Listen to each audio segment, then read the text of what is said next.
mess up with the filming, but that's okay. I'm gonna eat this with a knife and a fork because it's not gonna be edible any other way. Okay, here we go.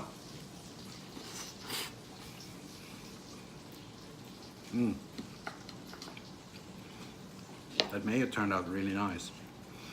And the store-bought burgers, well, they did as well. Yeah, it's really good. I'm gonna enjoy this. Thank you for watching. Bye.